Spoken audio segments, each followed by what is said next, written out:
YouTube. Try something new today. I'm gonna give y'all a little bit of information on a ruptured Achilles and what you can expect pre and post surgery. I get on YouTube. I didn't really see anything about the day of surgery. I seen it 1 week post surgery, 2 week post surgery, etc. But I'm actually going to give you a little bit of intel on what to expect right after surgery and right before. Let's start at, my doctor wanted me on the operating table around 8:30 a.m.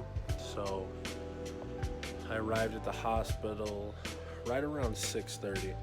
You want to get there about an hour and a half, 2 hours early so you can get your paperwork done, and they're going to talk to you a little bit about exactly what's going on for the procedure, and they want to get you all prepped and ready, and they basically want you to understand what you're going into too. But I'm actually going to give you a little glimpse of exactly what it is, so you're going to hear it twice.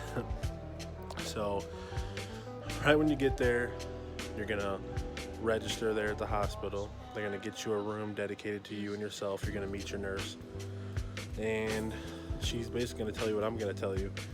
They're going to have the doctors come in momentarily. He's going to tell you exactly what he's going to do, how he's going to do it, what anesthesia they're going to go with. Make sure you're not running a cold or any fevers or anything.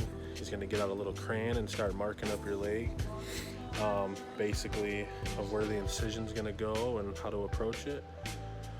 And then from there, it's just a waiting game until they come and get you. When they come and get you, they're going to take you to a room. You know, a surgical room if you're familiar. If not, it's a big room. It's probably going to be 4 to 6 people in there, and bright lights. So they're going to hook another bag up to your IV, which is going to be medicine, and you're going to slowly but surely fall asleep, and when you wake back up, it's going to be over with. I woke up and they had given me, which I did forget to mention, they did give me a nerve splint, and that numbs you from the knee all the way down. Now, a nerve splint is not mandatory, but I highly recommend it. I mean, I highly recommend it. So if you have the option to do that, I think you should take advantage of it. I did, and to this minute down right now, all the way down to the second, I still can't feel anything down there. I know it's there, but I can't feel it, so I'm definitely gonna give all the credit to that nerve splint. So I highly recommend that. It's supposed to last anywhere from 8 to 10 hours, so you have that to look forward to right after post-surgery. So if you think you're gonna wake up in a ton of pain, you're not. And I'm gonna be honest with you, I'm not a big person on pain.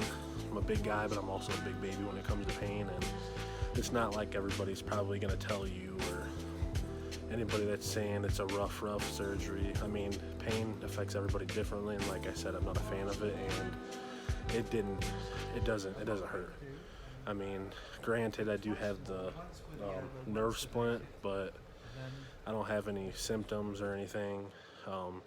And again, I'm going to keep you guys updated on my whole journey. So I'm going to be here. I'll probably come back in a week, and then the following week after that, all the way until my 12th to 14th week when I'm 100% recovered. So I just wanted to give you a quick insight on what to expect pre-surgery and post a little bit.